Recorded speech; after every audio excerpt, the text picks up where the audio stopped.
Okay. So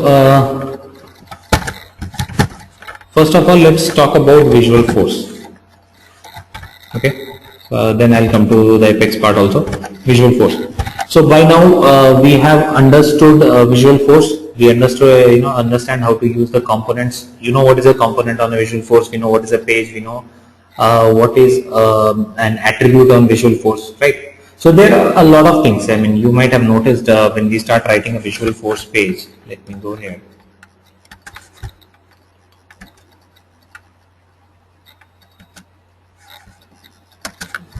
Let me start. Let me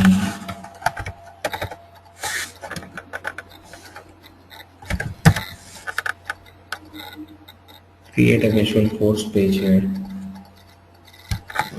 Yeah. So I'm just taking an example of this Visual Force page, which is here. So you might have noticed whenever you start typing in a component, this is a big list of components that you get to see, right? And we are definitely not going to talk about each and every component here, or the attributes. Now these are the components. Now every component has attributes, right? So it's more like a huge thing. So we have not talked about everything, and we will not even talk about everything in the sessions. But overall, you have understood how to use a component and all. Now if you know the functionality of a component, why that component is used and how that attribute is called on that, you can easily use it. You will not have a challenge, right? So where would you get all these details? So your first friend for Visual Force will be, see, whatever we do in the training, our training program is limited to certain areas, right?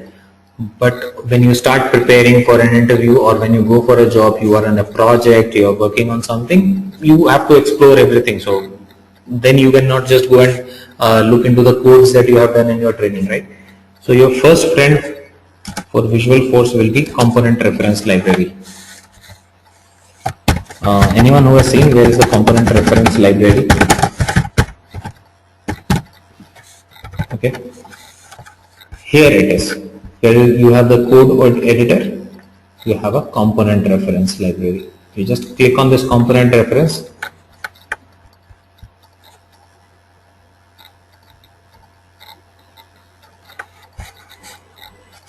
This is where it is. Again, I do not want to say that go through each and every one of those unnecessarily. Don't waste time on that. Rather, spend time on making a story around whatever you have done in the examples. Because for you to clear an interview, no one will ask you that, okay, fine, you tell me the syntax of this, otherwise you are not selected. They will ask you questions more on the concept side, right? But this is something that you would need when you are writing a code or something, and you just want to figure out, okay, fine, is there a way of using this or that and all those things, and read it. Now the good part of this component reference library is that you can pick a component, any one of those, and then you can just let's say input text. We have used input text, so let me take input text. Okay, now we have used another one called input field. Must be here, right? Now if you start feeling what is the difference between input text and input field, read it here. This will clear things for you. Okay, what are the attributes inside that? Any component you choose in the component reference library, it will give you a complete list of all the attributes. Okay, so those attributes you can look at. Okay, and you can read about the attributes and all those things from here. Some of these attributes in most of the components, some of the attributes are related to JavaScript or CSS. Style of that component can be defined using CSS class or the JavaScript code. So that is one thing. Fine. I'll come to the JavaScript and the CSS part also. So that's about the list of attributes. So for everything you have list of attributes. Again, some of the attributes you might not understand, and the ones that you are using and you understand the logic of that, that is how you have to go. Now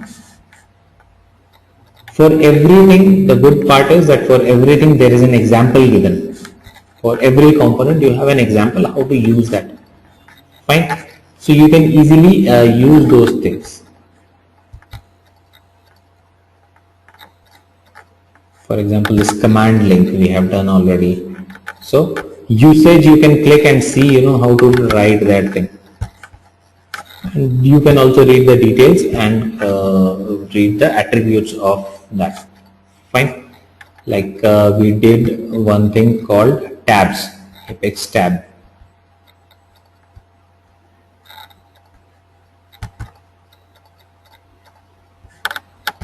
No, not tab panel. Right. So in that tab panel we had a component, attribute called switch type. Right, and I think one of you asked me a question, what are the other switch types or something like that, right? One is Ajax. So go and read it here. Switch type, okay.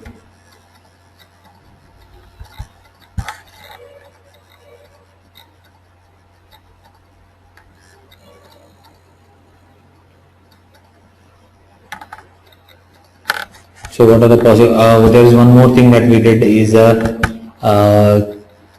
what is that?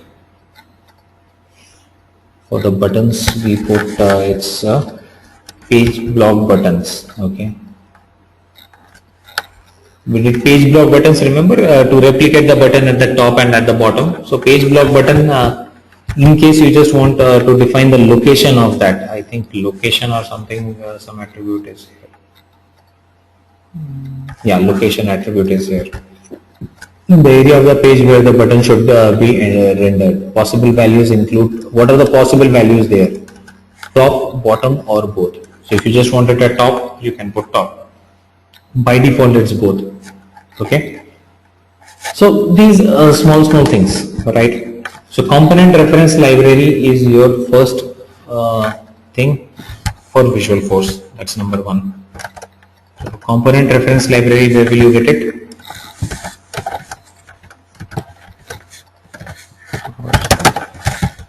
Click on component reference from your Visualforce editor.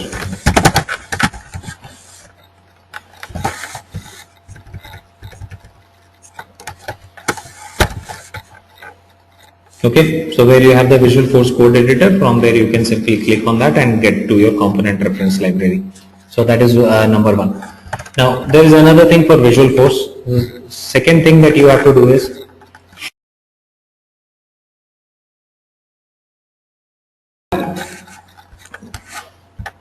the next thing that you have to do is use the Visualforce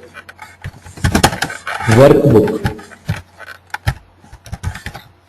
So I'll give you the link to this Visualforce workbook, or you can easily find it on Google also. Now this workbook is again, there are a few examples that we have done. The workbook has a few more examples, right? So you can practice the workbook and you will get to know a few more components in that way, right?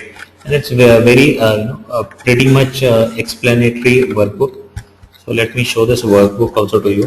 The second thing that you will use is your workbook. You don't have to do anything, you just have to go to Google and type Visualforce workbook.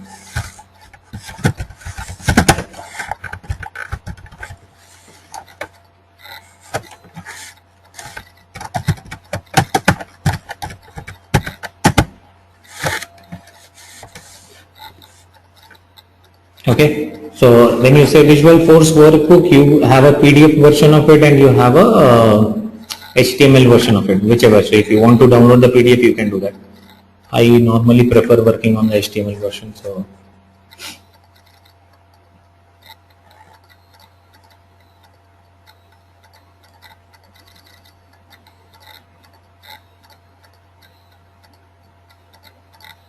some of the examples are very simple, so I don't think you need to spend time on those. Some are a little new for you, so you can work on those. Like importing data with forms is nothing, you have already done that. Creating a template out of a Visualforce page. creating a template of Visualforce page. This is something that you can do, right? So how do you create a template for a Visualforce page?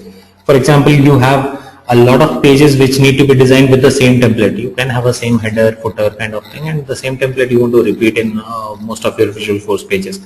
So instead of you going and writing the code again and again, can you define a template? Yes. So there is an option of creating a template on Visualforce page, right? So creating a template for a Visualforce page is again very simple. You just need to create one Visualforce page as template, okay, and then call that template on the other Visualforce page. That is how it is, right? So this is one example of reusing pages with templates. Now you can just read the instructions and follow. Nothing else needs to be done, right?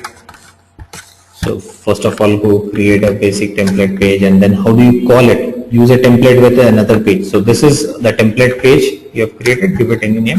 How do you call it on the other page to be used as a template? You will call it using another component called Apex Composition. So Apex Composition is basically used for calling one Visualforce page on the other Visualforce page.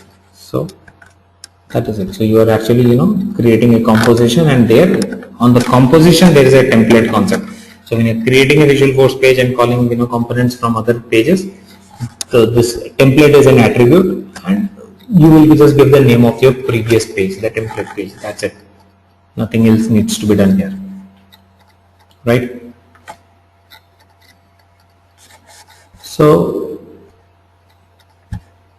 the other way is include. So template can be used using composition, or there is another component called include. Include will include one page inside the other page, right? So it will not call it as a template or something, but it will include one page inside the other page. Fine. Ram, you want to say something?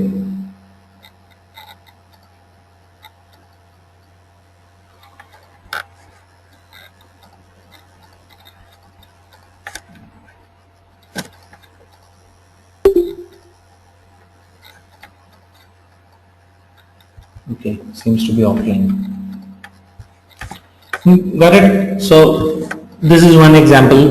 So this workbook has a couple of more examples. Like I think there is one more for creating a Visualforce email template.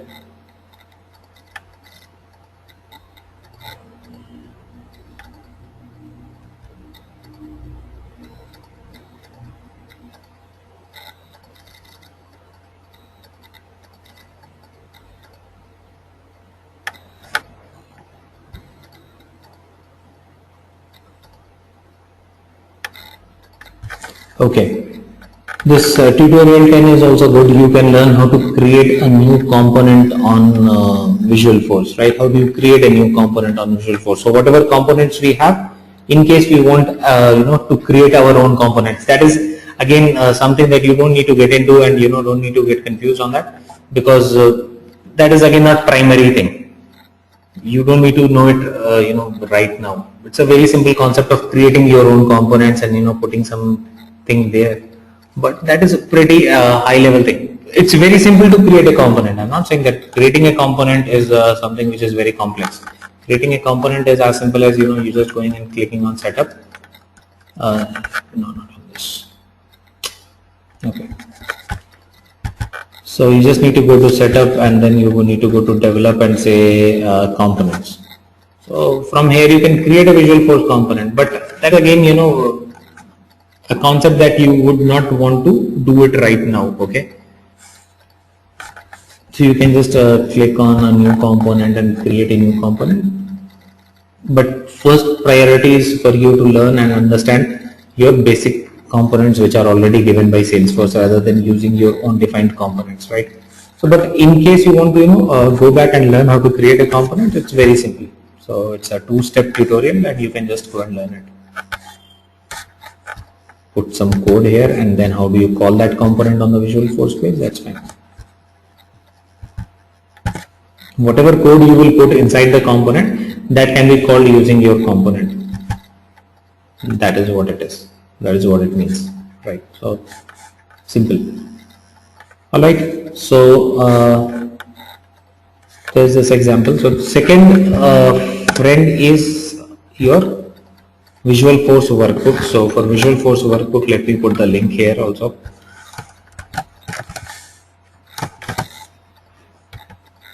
All right.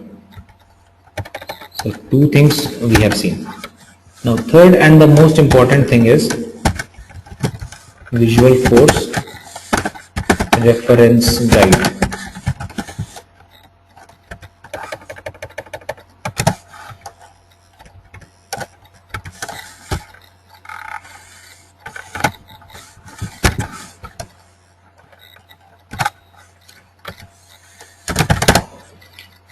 Now, what is this Visualforce reference guide?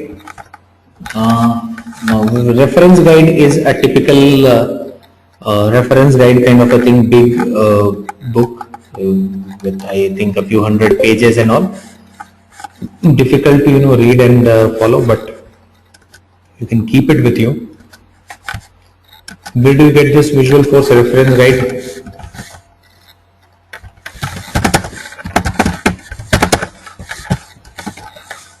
Here it is. Not reference guide, it's called Visualforce Developers Guide, sorry. Visualforce Developers Guide.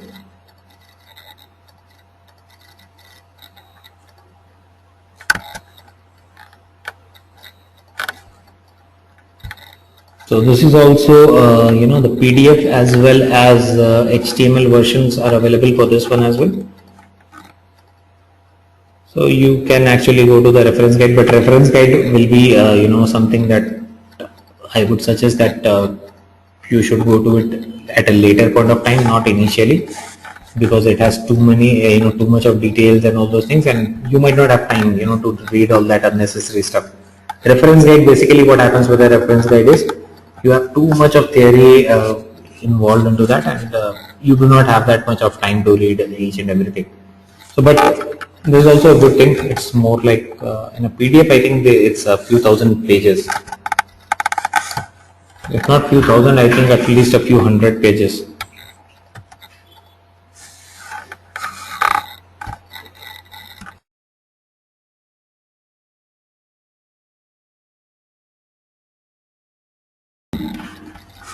Alright, so that's about our Visualforce reference guide. Fine. Okay.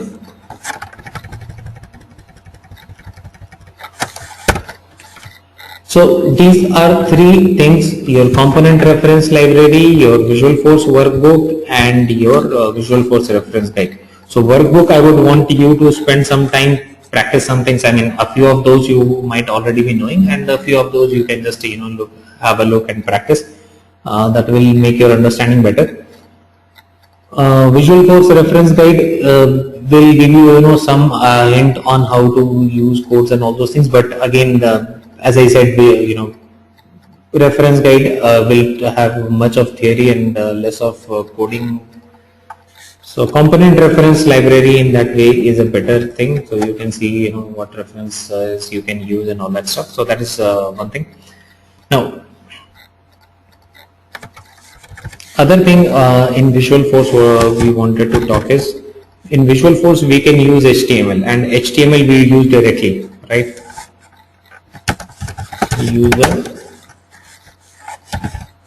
tags directly. For HTML we do not have any challenge, right? We have used in fact a few HTML tags and all those things in Visualforce, right? You can also use CSS in Visualforce. So how do you use CSS? So before that, anyone who does not know what is CSS, we all know, right? Styling, cascade, what styles, something. I do not know the full form, but this is for basically styling, right? So CSS is used on HTML pages also for doing the styling. If you have seen in any of our components, we do not have a styling factor. So in case you want to control how your text will appear, how the background will appear, cascading style sheets. Yes, Santosh. Yeah, that's correct. So I'm bad in remembering these names. So the CSS is basically for controlling the style of the page, right? So usually we don't require to do a lot with the CSS, because the advantage with our Visual Force is it comes up with the default Salesforce styling, right? So every component, you might have noticed, has a styling defined.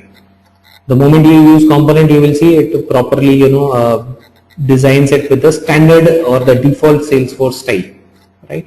Which makes it look professional also. I mean, you would definitely not want a data page to be in a red or pink color and all those things. I mean, it's not a website, right? So Salesforce has made our lives easier by giving that part, that okay fine, all the components have their default styling, and that looks pretty professional.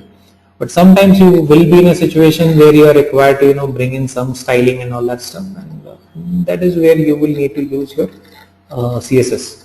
Okay, so for CSS, in case you are aware of the CSS thing, you must be knowing that CSS can be defined within that page, or it can be defined in an external page, right? So in Visual Force page,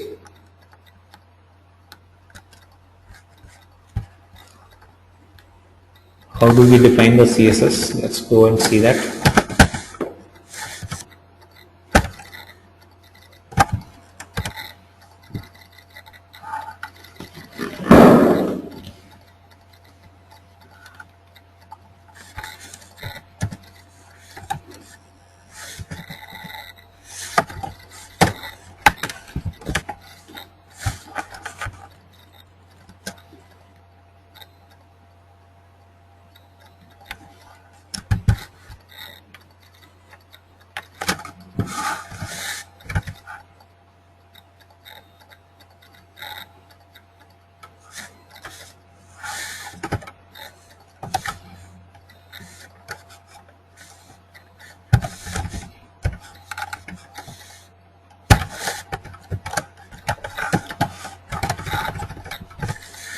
So any styling that you want to define in page CSS, you can just define it in the page itself. Okay, you can just define a style, call it anything dot my style. Okay, and then you can define whatever you want to, with the font color or something like that. So for CSS things, I refer to this W3 Schools. As I said, I mean, not practically possible for us to know all the tags and all those things. We just need to know how it needs to be used for for font colors and all these things. This for fonts, right?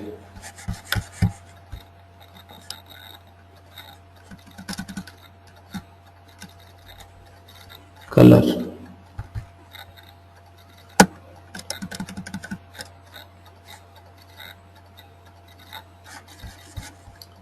Text.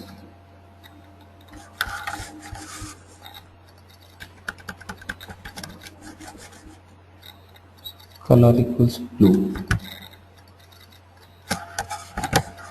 That's it. So if you want to define a style where you want to have the color equals blue or whatever you want to set, define it like this, and then you can use it in the component reference library. You would have noticed that most of these tags that we use in Salesforce have that space for defining the class. Like if I am defining a tab panel, there must be some like header class, my style, label, sorry.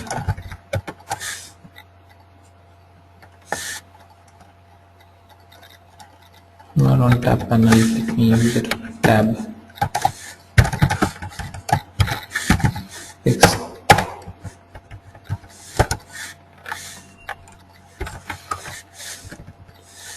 We use a class.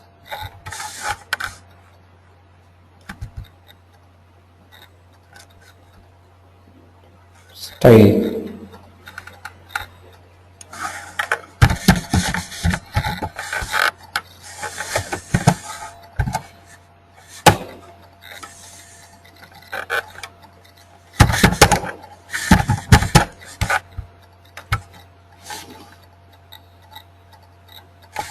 See, so you can just define a style class here and then you can call it. So all those CSS classes which are there on a component, you can call any of the CSS class on the component, anything that you have defined. Okay, so in case you want to define your style here, before you start coding, just write this style, and within the style thing you define all your CSS classes or style classes, right? So any formatting, usually again I would say rare occasions you will get into this styling part of it. Most of the time we work with the standard Salesforce things because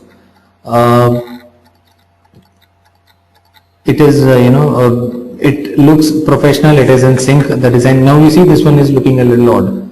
So the design that Salesforce has given is in sync with their actual background and everything, and it's pretty fine. And we are more of the technical guys, we are not the designers again, so we might not have that good idea of to design and put the styles and all those things, but this is how it is to be used. Now this is one thing.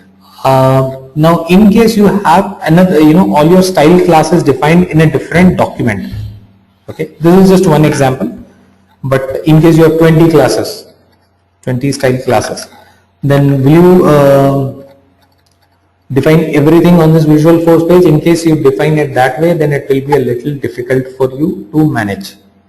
Also, the page will become longer and lengthier. So that is how we work on CSS, right? So CSS on HTML page also we can call the CSS class from a different document, right? So same thing can be done here. You can have this thing in a different file also, and you can call it from a different file. But for that, you have to understand where your CSS file has to be, right? If you want to have your CSS in a different document, then can it be in your local computer? No, because if it is on your local computer, it will not be available on the cloud every time, right? So here comes the concept of, where are we? So we have seen how to use CSS. Now here comes the concept of static resources. Okay, what is static resource? Static resources, anything that you would, any document or any file that you would need for your Visual Force pages or whatever things. That is what static resources. Okay. So static resource is a space where you can upload your files and documents. Okay, where do we have static resources? Our static resources option is here. When you go to setup, develop static resources, you see this? So this is the place where you should upload all your CSS files, image files. In case CSS is one option, in case you want to use an image on your Visual Force page, company's logo, you should upload all those things. Use static resources to upload content that you want to reference in Visual Force page, including .zip and .zar files, images, style sheets, JavaScript. So style sheets, your JavaScript, everything, all those documents. Either, so for CSS, what are the two options that we have? Either I write the CSS here, then there is no requirement of static resources. In case I have created a CSS file style sheet and I want to reference my classes from there, I have to make sure, because Salesforce should be able to find that, right?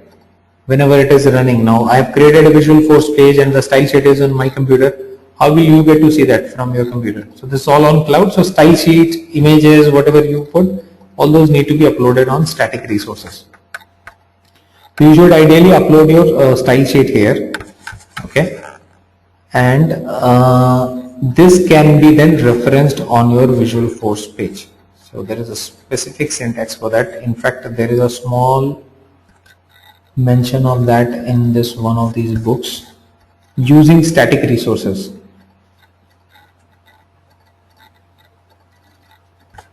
Referencing a static resource on a Visual Force markup. So how do you do that?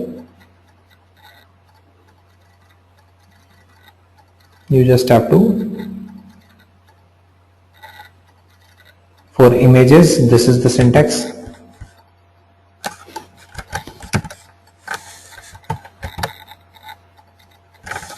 For your JavaScript, this is the syntax.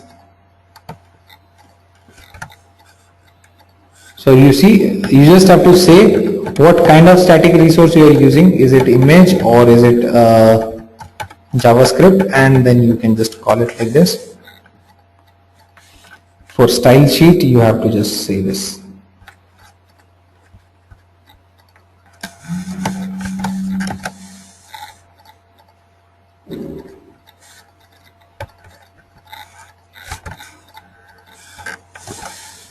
Right. So there is a small example also here, which you can use and understand about your static resources a little better. Fine. So, but I think we are clear on this static resource concept, right? So you can then put your CSS style sheets there, and then you can reference your style sheet classes there on this.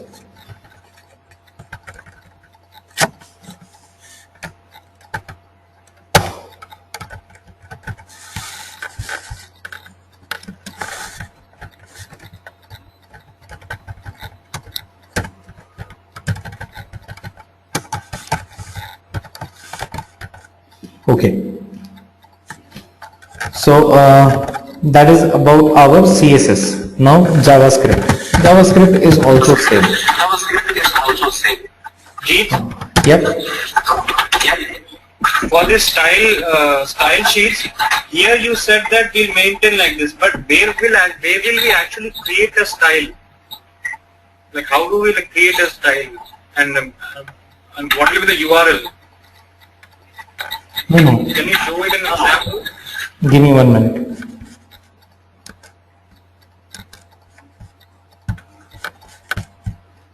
So anything related to CSS will be here. For example,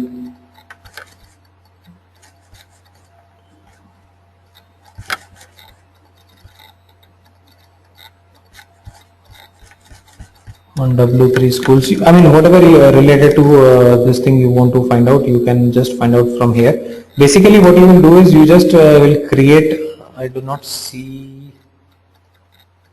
I mean this is the place where you will find most of the details related to CSS. Now the question that you asked is, you just have to create a style sheet. Okay, so for creating style sheet, what you will do, you will copy this style, whatever style you have.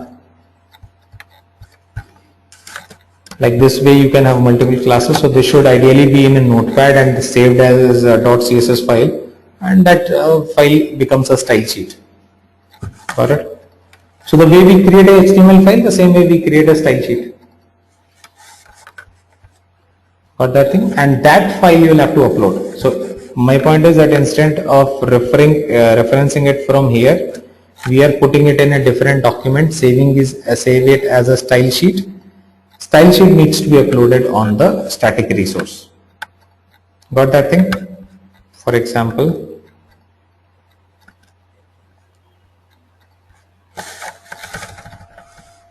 one option is you write your style classes and all those things here on the Visualforce page. Other option is write everything on a notepad on a different file. Okay. Save the file,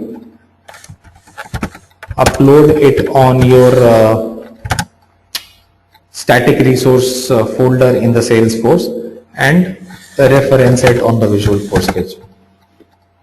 So this cycle is clear now. So instead of writing the entire stuff on the Visualforce page and making my Visualforce page very long and complex, I can put it on style sheet. And the advantage of having things on the style sheet is that you don't have to write the same thing again and again. Same style sheet, if there are certain classes that you have defined, okay, same thing you can call in all the pages. So the biggest advantage is that you don't have to write it again and again, but whatever you write on a Visualforce page is only restricted to that Visualforce page. You cannot call it to some other page, right? So if you have a specified set of classes, you should put it in a style sheet so that you can call it on any of the Visualforce page. Let's say there is a client who has come to you and said that, okay, I want things in the red and a blue format or background. You created classes for that, right? So for every page, you don't have to do that. You are creating pages for them, 7, 8, 10 different pages. You can call the same class. Clear on this, Santosh?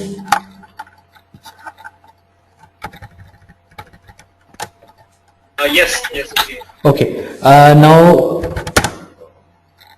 there is one small thing that comes to mind is, again, that is for your information. We don't have to get too much into details for that also. One place where you will need to use your CSS is if you are developing some pages for mobile.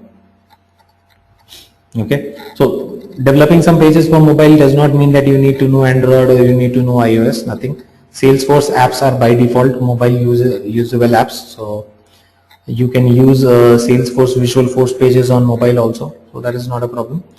In case you are creating some page for your mobile users, you want to create a tab which should open a page for the mobile users. So you would instruct your mobile users that go and click on this tab and that page will open, right?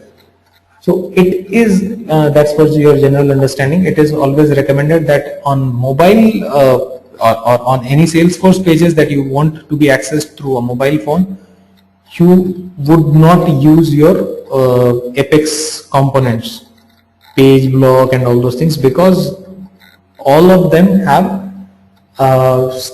predefined styles and all, right? Because of those predefined styles, those are pretty heavy. All these Salesforce components or the Visualforce components we have seen are pretty heavy, right? So if it is heavy, it performance wise it does not perform that good. So these Visualforce components are good if you are creating it for desktop. If you are creating a Visualforce page for the mobile thing, you should avoid the Visualforce components and use these styling. Again, you will have to do some bit of styling for that, right? So there your styling is pretty much useful. So that's for your knowledge. Okay.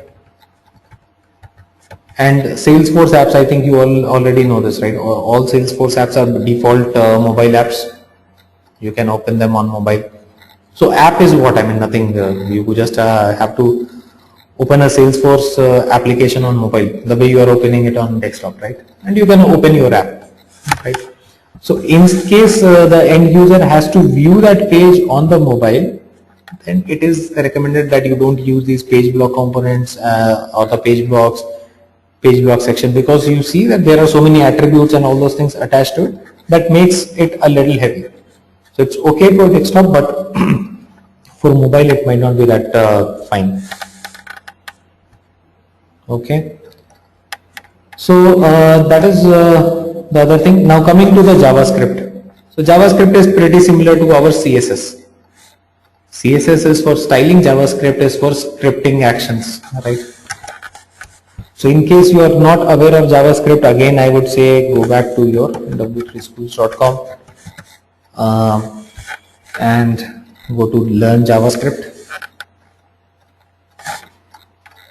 You will get few small codes here, like let me take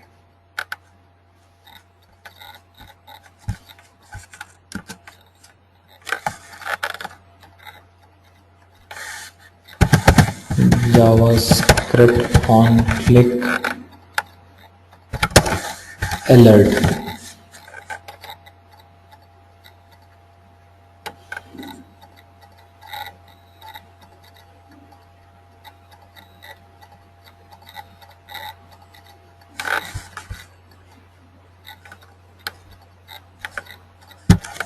So yeah.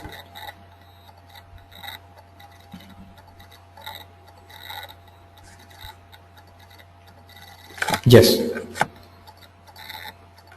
So let's say this on click you want to put an alert. So this way you can put any scripting action there. So to understand more about JavaScript, you should go into this. Again, this is not a primarily important thing for you because you're not learning JavaScript. This reference you can always do, right? Instead of alert, if you want to open some thing in a new window, or you want to open something in a new tab, or you just want to show some message, so all those options you can refer here anytime. So you don't have to learn the entire JavaScript right now. You just need to know how to call a JavaScript here. So calling JavaScript is again similar. You have the option of defining the script here directly. So for JavaScript you should say this, and then you can just say on click equals to alert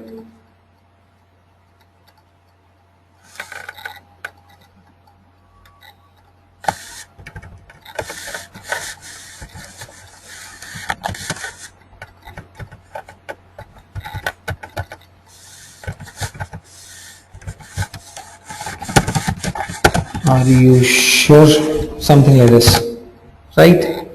So you can define your JavaScript here, or the same concept, go and save it in a file, upload it on the static resource and use it. So that is how it is, right?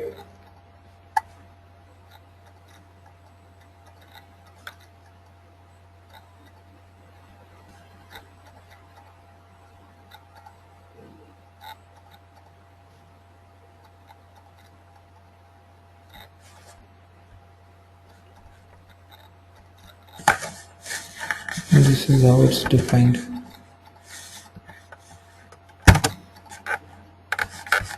Just have to see the syntax. Yes. So that is it. Now you have a lot of options where you have that JavaScript option. Button is just one. There are other things. So command button, all in case you want to display an alert. If you want a function to run at the back end when you click on that button, small function. See, do we know why do we use JavaScript? What is the functionality of JavaScript? CSS is for styling. Why do we use JavaScript? Anyone? Quickly.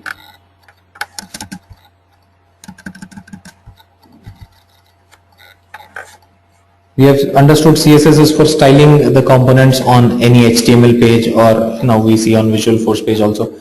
But why would we need JavaScript? Who knows why JavaScript? Yeah, Ram. I think JavaScript is used to execute any of the code or any of the functionality which doesn't depend on the server, and it can be a client-side processing. Right, very correct. So I mean, I'll put it in a few simpler words. What Ram said. So for people who could not understand that part, simple thing is, in case you just want to perform a small calculation or small scripting, see, Visualforce is a proper markup language. That's true. Markup language means it can just we can just put markup components there, right? So when we are talking about markups, we are talking about the look and feel. The front end UI components can be put there, right? Now my problem is that in case I just want to put a small thing, more than Visualforce page, think of HTML. We'll come to Visualforce later. So HTML is also a markup language. You can just define the visible components on your HTML, right? Now if you just want to put a small script, a small logic, HTML cannot define. HTML is not capable of defining that, right? So for that you can put your logics and those kind of things into JavaScript. So it's a scripting language. You can define a script, right? So for the same way, if you are designing a Visualforce page, in Visualforce you have that option of Apex. We can define all the logics on Apex, right?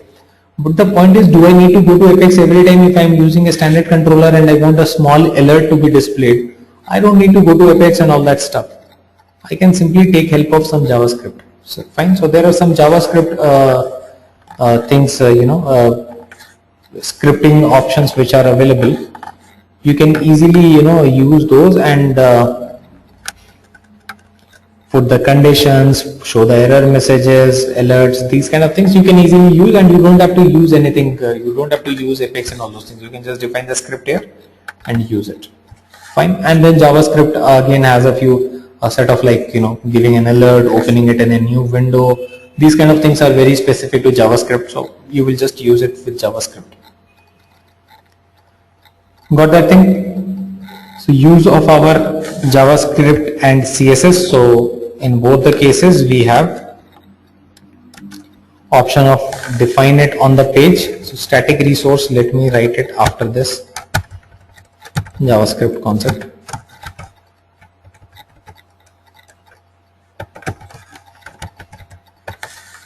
On page or through static resource.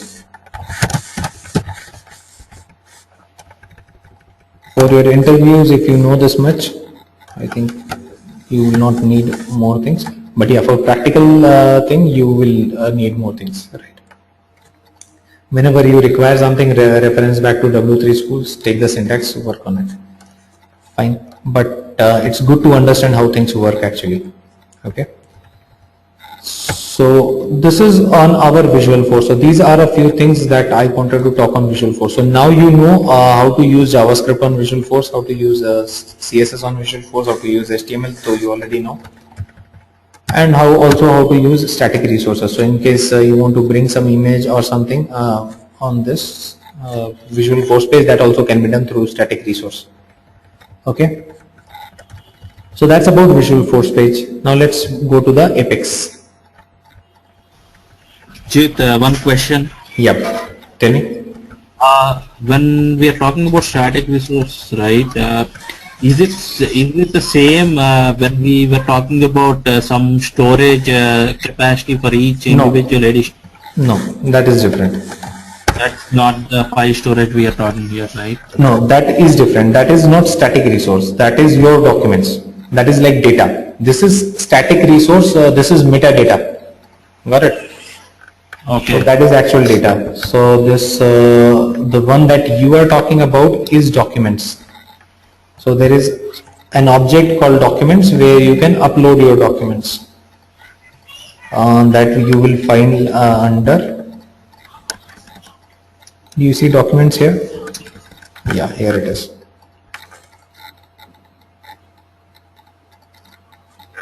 Fine. So documents is different from static resources. So documents is a different object which is meant for storing our documents, like your customer agreements. So these are not files, these are not style sheets or JavaScripts or something like that. These are actual PDF document, Excel spreadsheet, Microsoft Word document, any kind of document, right? Okay, and when we store those documents, can we refer them in any of the Visualforce? It's just for storage purpose. That's what you're saying. Okay. Tell me, when you say refer them, what do you mean refer them? I mean, when we save some kind of documents, let's say we have saved an Excel sheet, and what user does it have in Salesforce? Like only for storing purpose, so that it is on the cloud and everyone who has access to this folder can refer to the document, or anything else is there? Like, let's say if you want to import this Excel sheet, you can directly use this location and you're coding and read this Excel and import the data from the Excel. No, acha. So good question. Now Salesforce will not read any of those documents. So what we have to understand, documents when we are talking about, or whenever we are uploading documents on Salesforce, documents is again an object, a table. So like account, contacts, leads, what we have to understand, documents is also a table or an object where we can put data, right? What Salesforce can do? It can go and fetch that document. So when we are talking about referencing a document in a Visualforce page or in an Apex code, we can reference that. There is no problem with that. Why there is no problem? Because it's considered as any other object. Fine. Like for example, you want to reference a document and send it. Tell me. Let me give a synonym or so in let's say if you take any database like Oracle RDBMS, then all the blob or the picture files where you put in blob columns, it is similar to that, right? Because document now is an object, and in your object you are saving your blob files or something. Is it similar to that, or am I confusing everyone now? You are rather confusing me with that part because I am not aware of that. Then let me just put it in simpler words in the Salesforce context. So for Salesforce, a document is more like an object where all your documents will be stored. Now Salesforce can reference to those documents. For example, I'm giving a simpler example here. Let's say there is a document that you have uploaded on the documents folder, and in some of your email you want to attach that document. Fine. So in our Apex thing, we saw it in our last session that how we can send an email, automated email through Apex and all. So where we did a set to address, set subject, set body, there we have an option of setting attachments also, right? So you can attach also something. So you can fetch something from the document. So in that ways you can always refer to it, right? So attachment and sending it through an attachment is just one option.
Okay, yeah.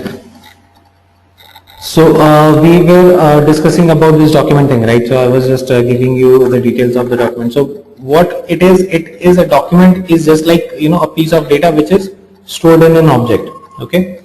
Now you can refer to the document the way we refer to any data field from any of other objects. That's absolutely fine. But the point is that Salesforce does not have the capability of reading through the document. It cannot get inside the document. So in case you plan to go and read something inside the document, Salesforce does not have that capability. But yeah, it can always refer to that document. So an example that we were talking about is sending it as an attachment. Let's say you want to pick some document ID, and through that document ID you want to fetch the document and attach it. So it can completely process that document, attach it in the email and send it, right? But it cannot get inside that. Okay. Whereas for static resources, what is happening? These are specific types of files, either style sheets or JavaScripts or image, and Salesforce is getting inside that. So that is the thing. And documents are more again of the data thing, and this CSS or the JavaScript is more of the metadata. So not the data actually, right? So does that make things clear, Ram? Fine on that? Yes. Okay, great. Thank you. So now let's move on to our next thing, which is the Apex. So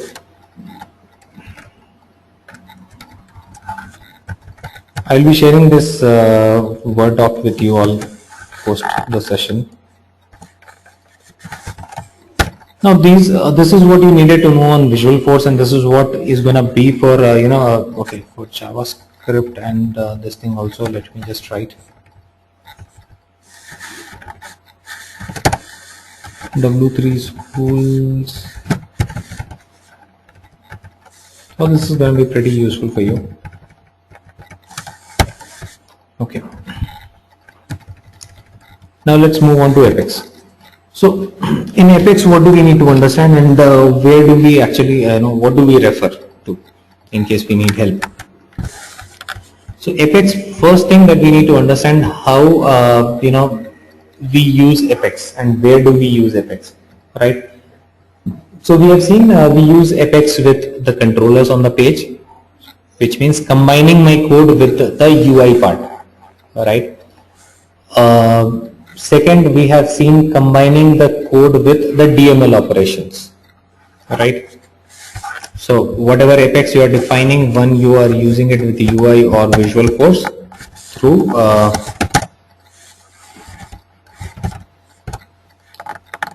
what do you call this, through controllers, right? This is what we have done on Apex. Other way of using Apex is on DML operations. So trigger is an example of that, right?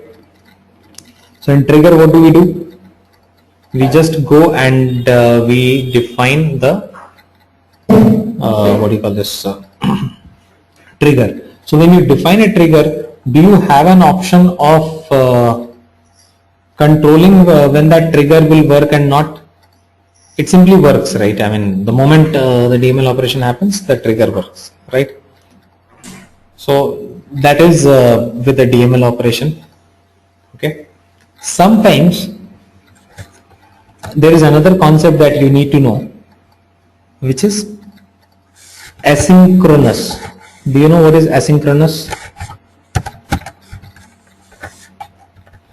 These both are synchronous code. Both these things are synchronous. You can have asynchronous Apex also. Anyone who is aware of what is asynchronous? Asynchronous is not in sync. Asynchronous is not in sync. Yeah. Yeah. So one is in sync, one is not in sync. Okay.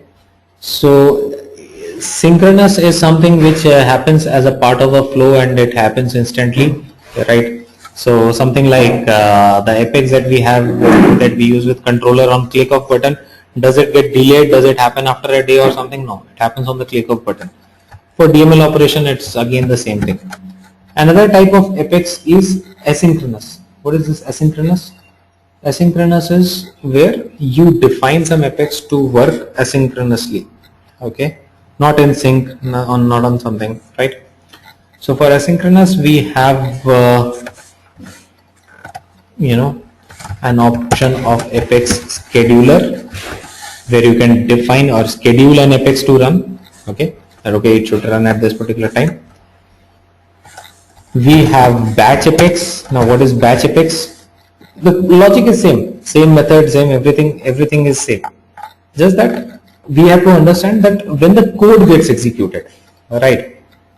So if we are talking about a batch Apex is where you want the Apex to run in batches. So that is again where you define some frequency and it keeps on running or executing the same method. So it does not wait. These are the codes which can automatically run on the backend, keep on running on the backend.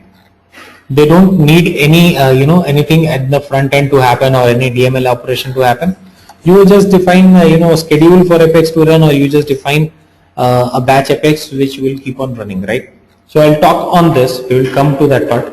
Fine, asynchronous code. So one we have synchronous, one if we have asynchronous code. Got this thing? Okay. Now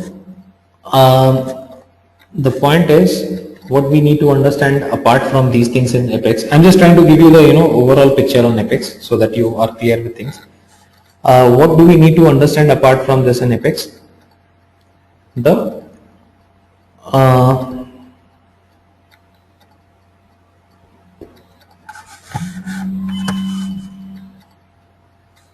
okay. Another thing in Apex is what to refer. Okay, so let me have define a few more friends for you in Apex, because what we have learned in Apex, again, like Visual Force, we saw there are so many components. In Apex also there can be other ways of defining things and all.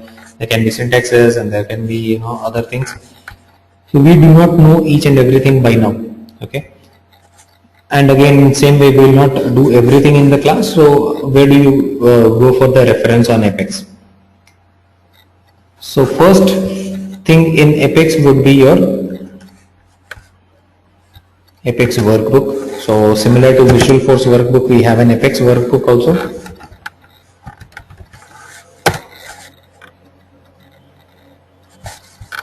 And here it is.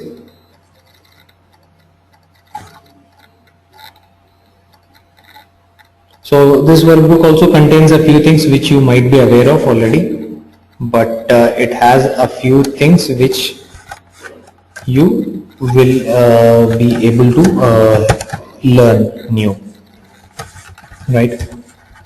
So use this Apex workbook, very helpful workbook.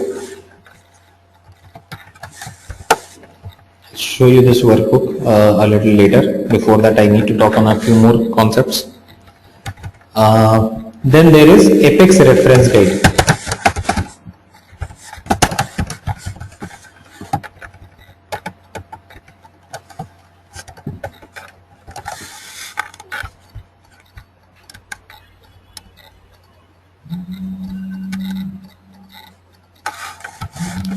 Apex reference guide. Yeah, so this is basically Apex Code Developers Guide. This is a complete developer guide. This is also useful.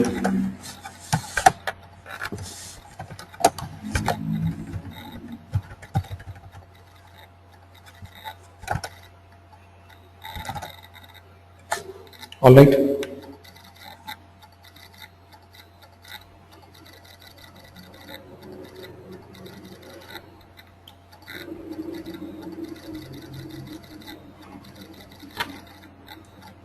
Okay.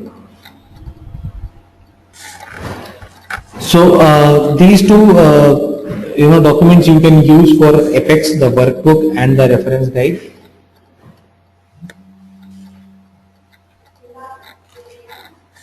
Okay. So these two documents you can use for the reference part and all. This is one thing. So Apex reference guide is also pretty much detailed thing. I think it is also a few hundred pages. That will give you each bit of Apex, but you don't need to go into that much of details. You need to understand things overall. Fine. I mean, if you are able to understand this logic, you can clear any interview. If you know that okay, fine, Apex can be invoked in these methods, that's fine. No interviewer is going to ask you the syntax, and even if they ask you the syntax, you have that thing that okay, I mean, even if you say more or less the syntax are pretty much same, right?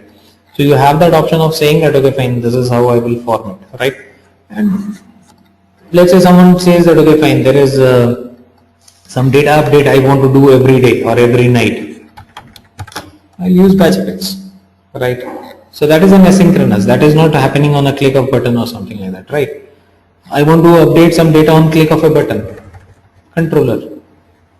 I want to update some data or whatever. I'm just talking about updating data. It can be anything, right? Any set of instructions. I want to pass on the instructions to my computer on certain thing. So that is where it can be, let's say, on a DML operation. So on trigger. Got it? So, I mean, this is all for your understanding that at the time of interview you are able to deal with these kind of things, right? And reference guide, again, this reference guide is always there, which can help you to go through things, learn things and all in longer run. Now there are a few other things. There is another thing. We have done DML operation. Okay. We have done DML operations, right? Now in the DML, what do we do? We have used insert or update. This is what we use, right? I think one or two examples we did. We used insert statement, update statement.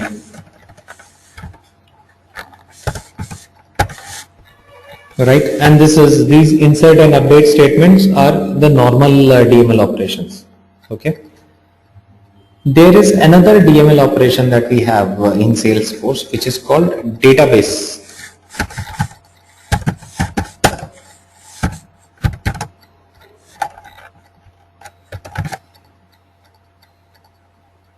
Okay.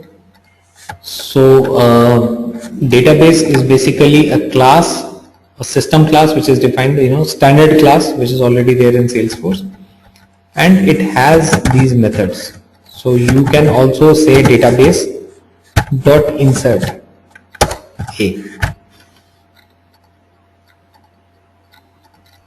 Fine. So you have, instead of insert a, you can also say this option is also available. Okay. Why would we do that? I will just tell you about that part. Just give me. So insert operation we all understand, right? We know what is an insert. Then why would we do a database dot insert? What is the difference between a normal insert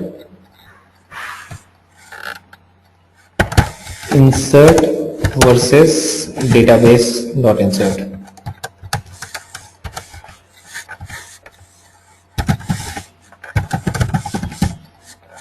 What is the difference between these two things? The same way it's update versus database dot update, upsert versus database dot upsert. So the logic is pretty simple. Okay. What is the logic? Insert, what happens? In this insert, if you use an insert thing, either the complete transaction gets inserted or the complete transaction gets rolled over. Got it?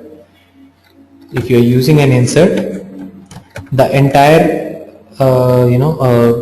transaction is completed or it is rolled over. Let's say there are 10 records and out of 10 the 7th record has an error. The entire set of records will be rolled back if you are doing an insert. If you are doing a database dot insert, if it has 10 records, 7th one has an error, right? It will skip the 7th one and enter rest 9. Got that thing? So that is the simple logic behind our insert and database dot insert.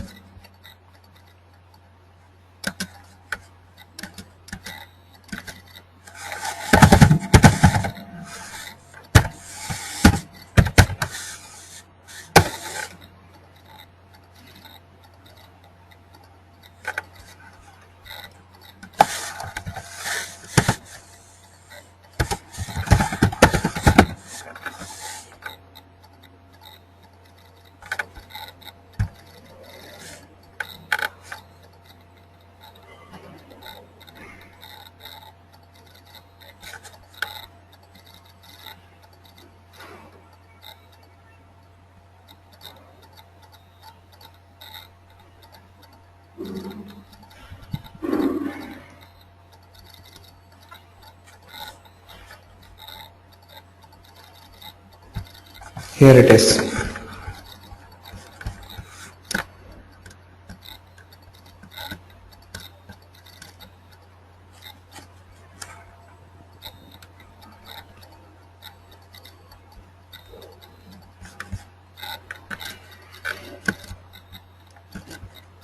So here is the link for database class.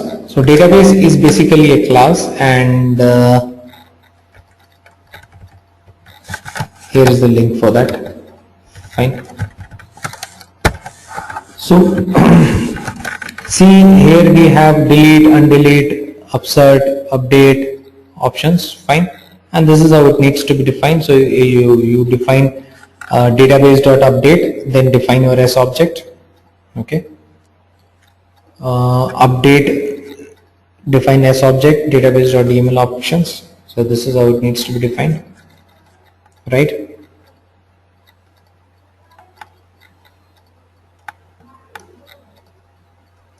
So this is how it needs to be defined, your database.insert, database.update. So the logic is pretty simple, that database.insert and only insert, the difference is that in a simple insert, either the complete transaction will be inserted or the entire thing will be rolled back. Now to understand this a little better, now what is a transaction? Let us understand what is a transaction, right? So transaction is basically a complete entire set of record which is entered together into the database, which is committed together into the database, right? So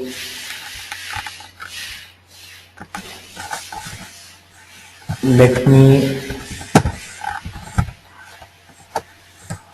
talk about a transaction on the database. So for that transaction, I will talk about one more thing.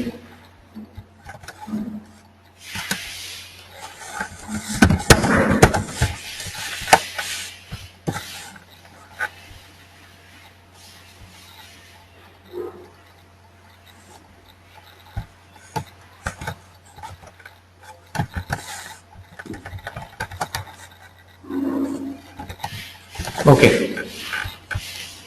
So what happens when we try to insert, or whenever whatever we try to do on a database, DML operation, what is the story, what happens at the back end, right? So I have put a link here for your reference, transaction order of execution.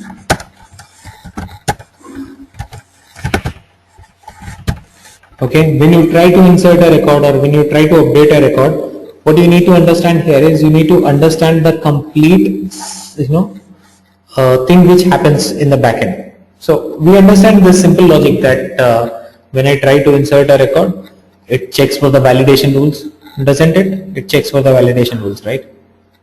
If you are entering some data which is not as per the defined validations, it will throw error, it will not be inserted, something like that. Again, it checks for other things and other logics and everything, right? So that part is there. Now let us understand in which sequence all these things happen. What is the sequence? So this is the link to that. Okay. So first of all your system validations will work. Okay.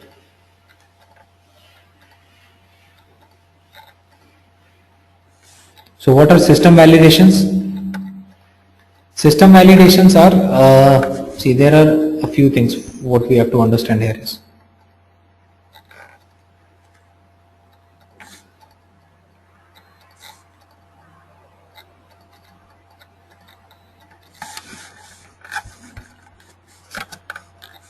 So this is a pretty long list. Let me make it simpler or smaller.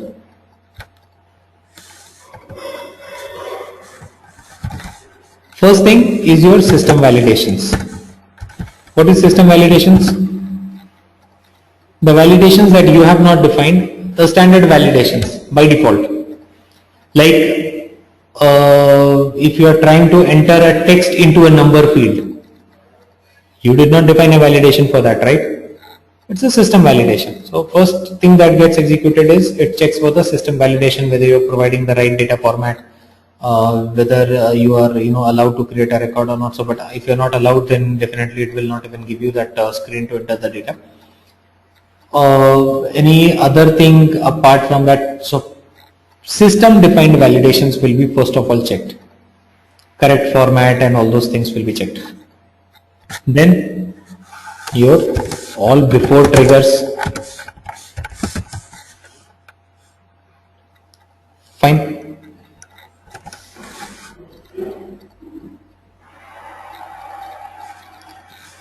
Then your custom validations. I'm actually, not using the complete syntax from here. I'm actually making things simpler for you. So first thing, system validations will be checked. Second thing, your before triggers will be checked. Before triggers, before insert, before update, before delete. Then custom validations. What are custom validations? Custom validations are the validations which you have defined. You also define the validation, that this validation rules that we have learned. Those will come into picture. If it clears these three stages, 1, 2, 3, okay, then you see this here,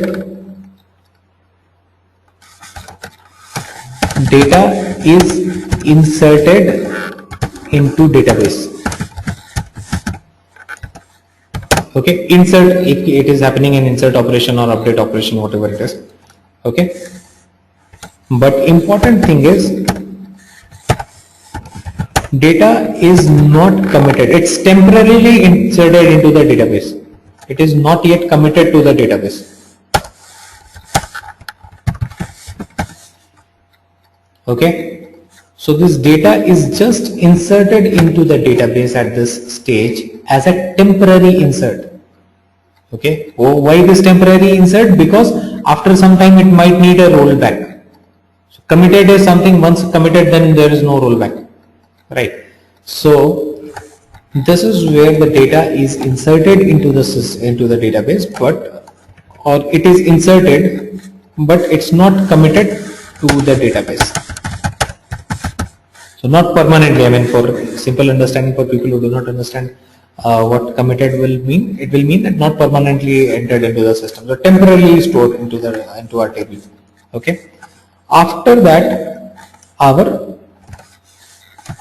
after triggers will work. Fine, you can have your after triggers here. So whatever your after triggers are there, so after insert, after update, after delete, those after triggers will work. Then your out of the box functionalities. So out of the box functionalities, what do we have?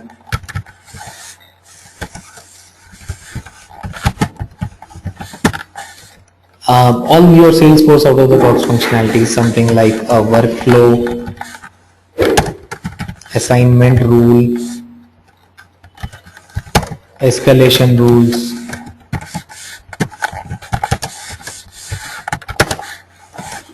this is the sequence. Assignment rule comes first, then the auto response rule. So let me put it in this sequence only. These things will come.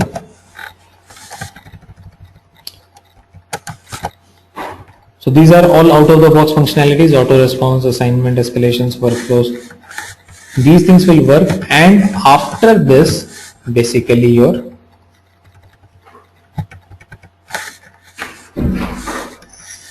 data will be committed to the database. After all these things happen, then it is permanently added to the database.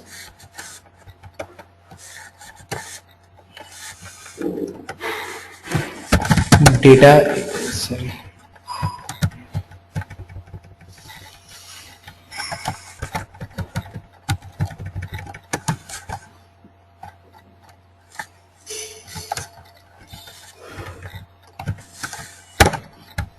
Got this? Fine. So this is how your, the moment, it's not again this thing is not about Apex. It is not specific to Apex. It has got nothing to do with Apex. It is just for your understanding. Whenever you save a record from a user interface also, this is what happens. The record first off checks system validations, then it checks before triggers, then it checks custom validations, then it is inserted, not committed. Data is committed. Okay, I just need to.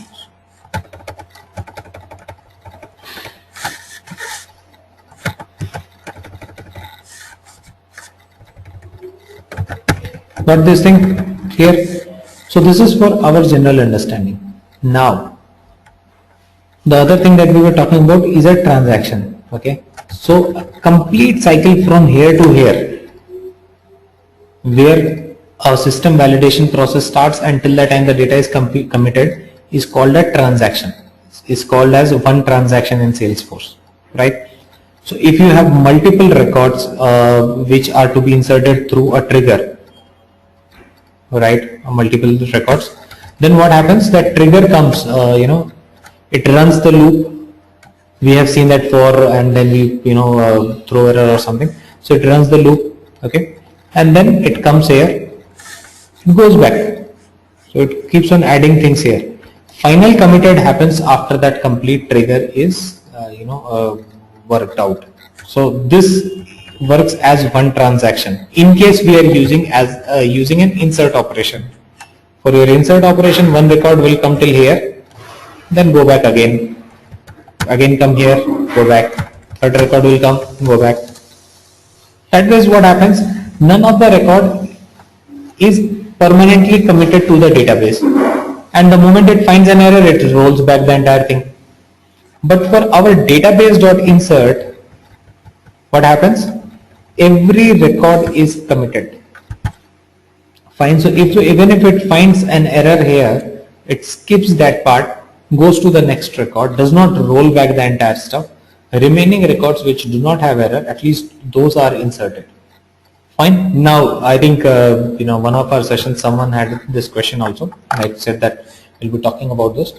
So now, depending on your requirement, you will choose the one that you want. If you want the entire data to be rolled back, use insert operation. Normally we are used to using the insert operation, but if you just want that, okay, fine, one error should not affect the entire data, then you should use database.insert. Simple logic. No confusing factor there.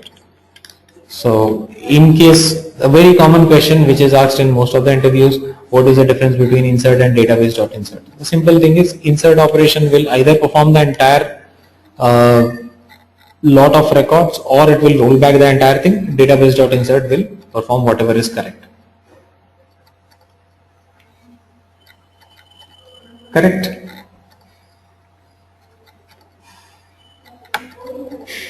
Just give me 1 minute. 1 minute.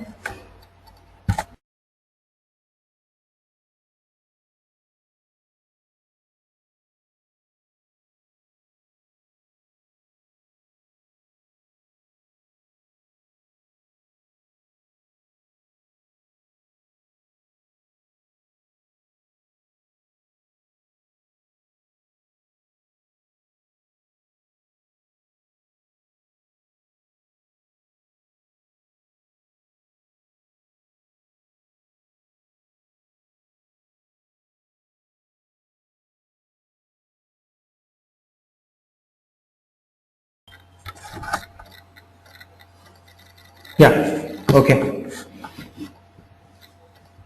So, are we clear on this? Do we have any questions here on this part? So we understand a transaction, we understand the order of execution. Order of execution is for you to understand the transaction part. And then we understand the difference between an insert and database.insert, right? So I have actually put the link to both these things. Order of execution also, I would suggest if you do not understand what is mentioned here, you should understand this one. This is easier, right? The out of the box functionality, also known as OTB, right?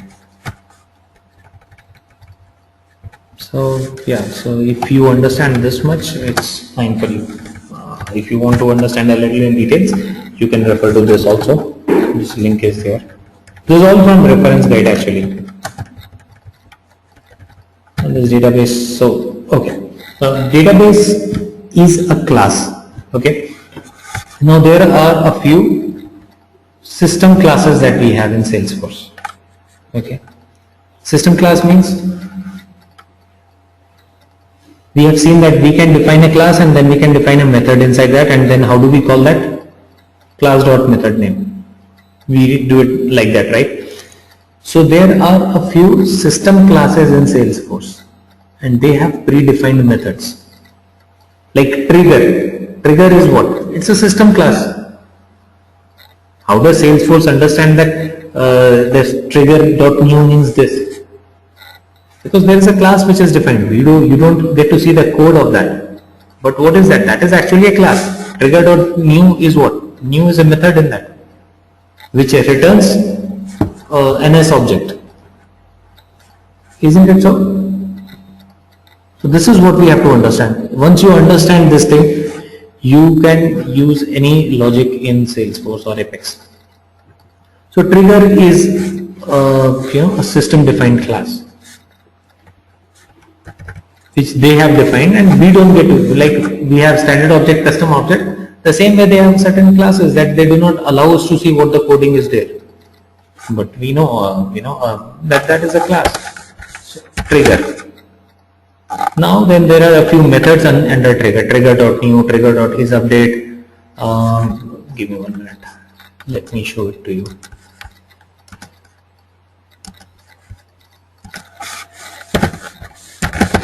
Trigger class.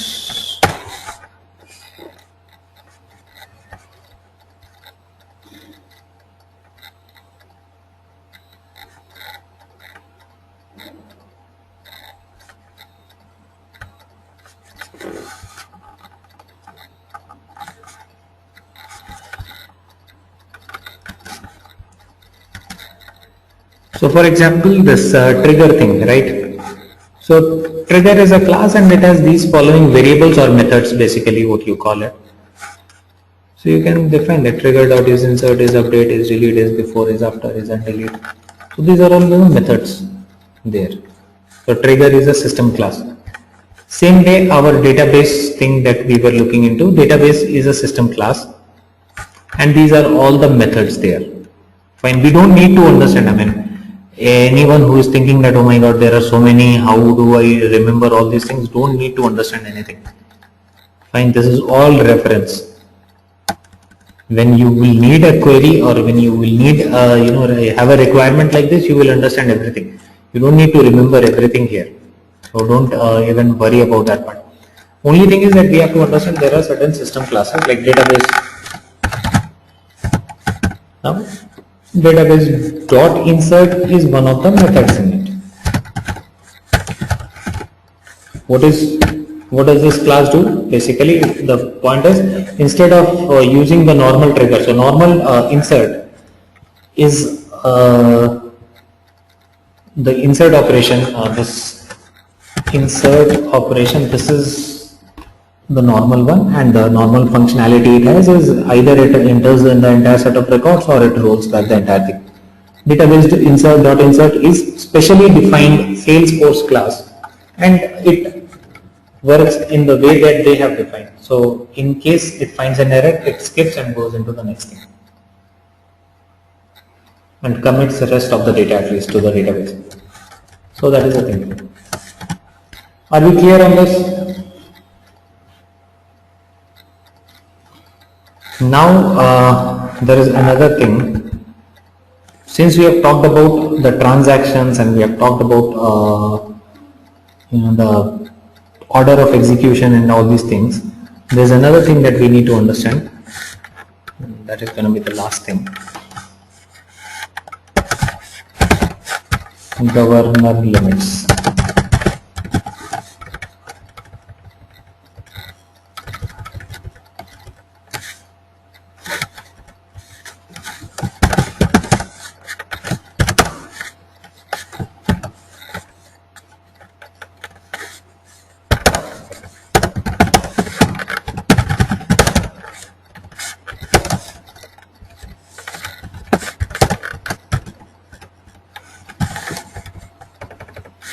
Anyone has any questions so far, please let me know. I am going into the other stuff which is called governor limits. So governor limit is also a very simple concept. I just want you to understand that part. Okay, what is governor limit? Simply, Salesforce is something which runs on a multi-tenant environment. So if it is running on a multi-tenant environment, it has to have a limit, right? I mean, it has to give, put a limit to every user or every Salesforce org, every organization which is, or every client of Salesforce, right? For example, when you board a flight, you see that you have a limited seat, right? You cannot say that, okay, fine, I'll sleep on this entire seat and I will not let others sit, right? So what they have done, they have created a small specific seat for you. You have to sit within that, because it's a multi-tenant thing. If it is your own car, you sleep on it, you sit on it, whatever you do. But because it's a multi-tenant environment, limit need to be defined that, okay, this user should be able to use this much only. This is your limit, right? Same way, Salesforce runs on a multi-tenant environment, and because it is a multi-tenant environment, it defines limits for each of the user who will be able to use how much. So other limits we have seen, right? How many objects, how much storage of data and all that stuff, other things we have seen. Now the point is about what you do through Apex, right? Let's say you are doing an insert. In an insert, if you are trying to insert 1 million records, that will be, again become a big transaction, and that will affect the performance of others. We understand this part, right? Everyone is working on the same environment, which means if I have a Salesforce org and Ramkrishna has one more, and if Ramkrishna has started, performing an insert operation of 10 million records in one go, definitely, I mean, my performance will also get affected. The entire Salesforce platform performance will get affected, right? That is the reason why there are certain governor limits, and we need to work with those governor limits. We need to understand and work with those. What are the governor limits here? Let me just show you a few examples.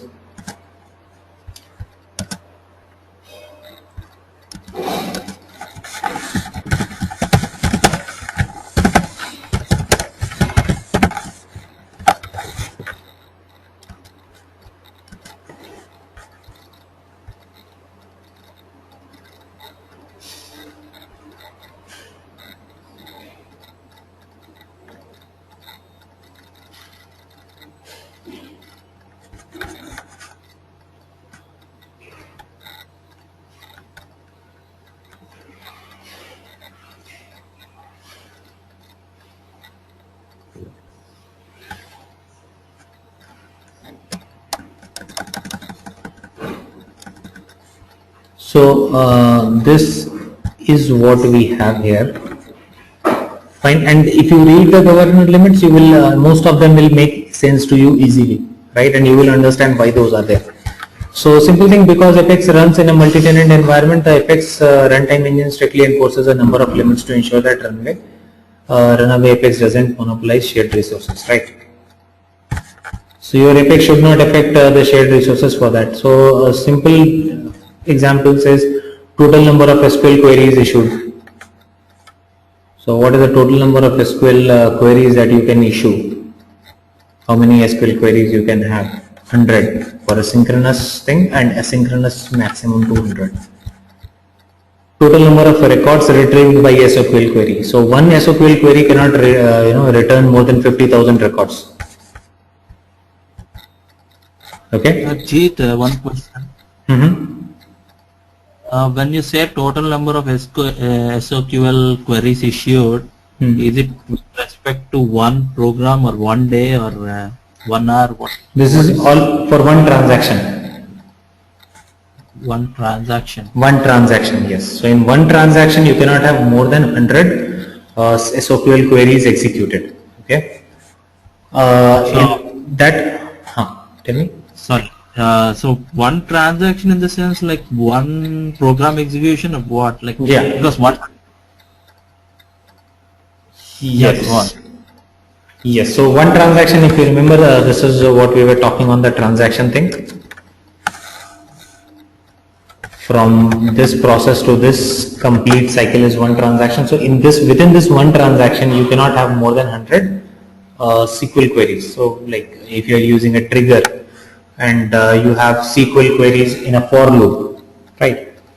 Okay. So you cannot have that query run more than 100 times. Okay. Fine. So that is one limit. You cannot, okay, one query should not return more than 50,000 records. So if there are your query, if you have put a query, select this from this table and it is returning 70,000, it will only take first 50,000. Will not return on. So you have to make sure that your return should be of 50,000. Okay. Database.get query locator. This is again another query option which we have. For that it is only 10,000, not 50,000. So this is again from the database class that we depend. Total number of SOSL queries issued. SOSL, it's not SOQL, this is SOSL. So total number of SOSL is only 20, not even 100. Okay, total number of records retrieved by SOSL is 2000. So SOSL basically, if you remember, we saw that SOSL can search in all the tables, so it does not go and search in one table. So for that reason, SOSL has lesser limits because SOSL eats up a lot of space. Okay, so that means you have limit for almost everything. Okay, so for example,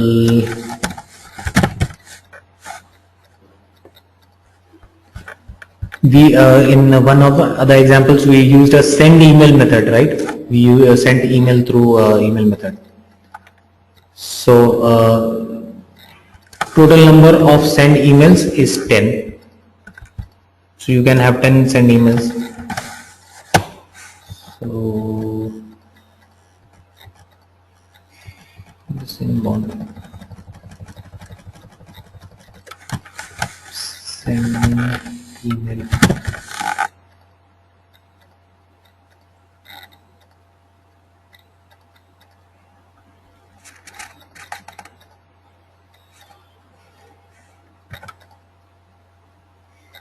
Okay, so this send email method, as you can see, there are only 10, right? And there is a limitation of sending close to 10,000 or 50,000 emails. There's a limit. So how many emails you can send? Send email method can have, two address can be a list and it can have 1,000 email addresses, right? So total number of send email methods which are allowed is 10. Just to give you an idea. So there are a lot of places where you have governor limits. So just taking this example of send email. So what you will need to understand here is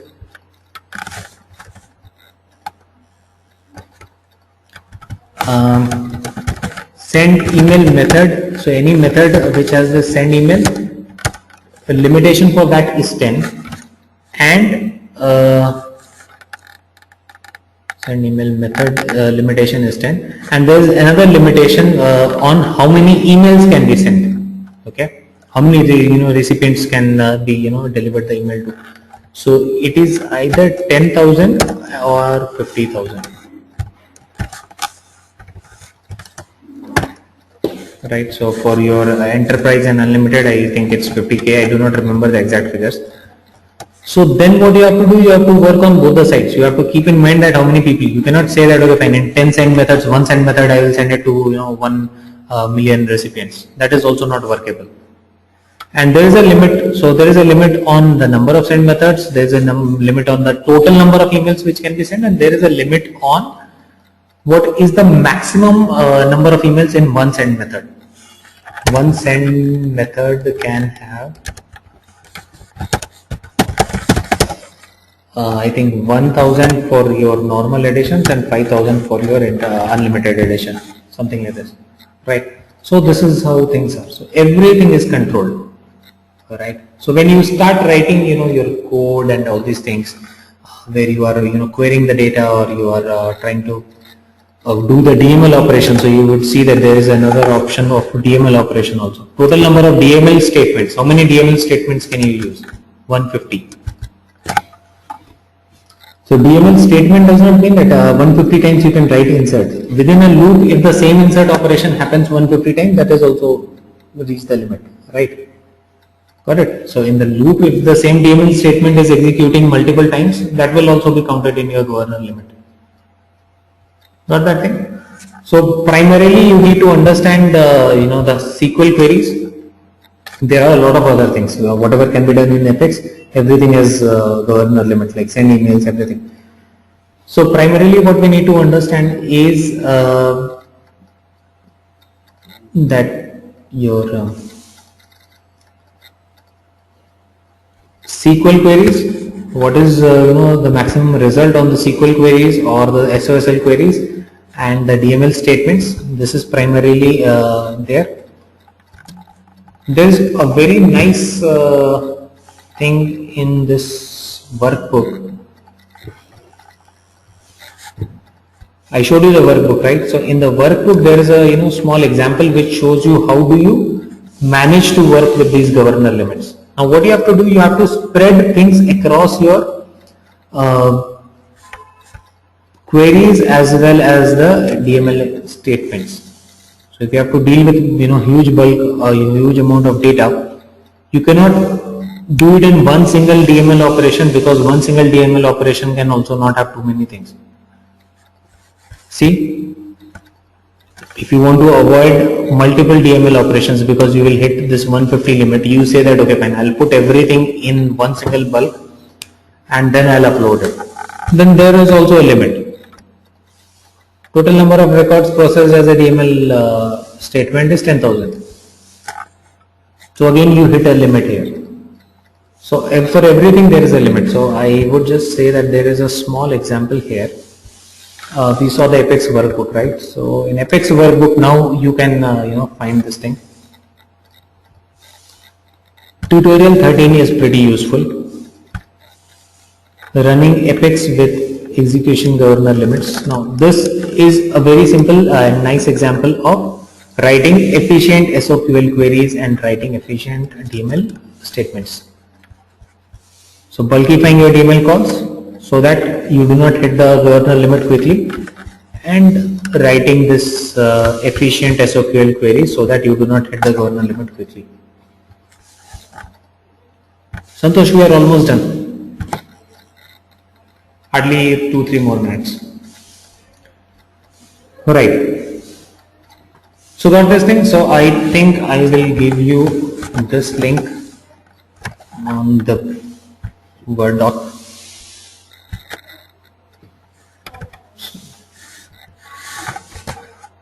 So during your interview, sometimes they might ask you that okay fine, if there are governor limits, what do you think is the best practice to avoid governor limit? There is no best practice as such, but these are only things that we can try, right? And then we are, see, there is no such code which can be written to escape all these governor limits. We have to work within the governor limit. That is the end of the story. We have to work within that. Fine. There are some times where in your interview or sometimes people say that okay fine, how do we escape governor limit? There is actually no way of escaping. The only thing is that we can do the maximum or optimum utilization of whatever has been allowed, right? So in case I am allowed to do 100 DML statements and 10,000 each, so how can I use that to the maximum, right? Instead of inserting one record at a time and reaching the 150 DML statement quota very quickly. So instead of that, we have to have these things, this understanding, right? So this is what we have here. And for the governor limit also, this is a link.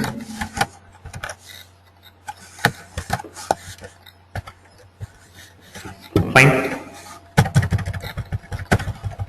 So yeah, so I think we have talked about quite a few things today. We have talked about the governor limits, we have talked about the database class, we have the order of execution, triggers. So yeah, so there are a few more things that we need to talk. But what I would suggest is today I would want you guys to actually go back, work on these things. Take 1 day's time. So we will not do the session tomorrow. We will do it day after tomorrow. Take a day's time because there is a lot to digest. And at this stage, I do not want to do the sessions very frequently and put a lot of things to you.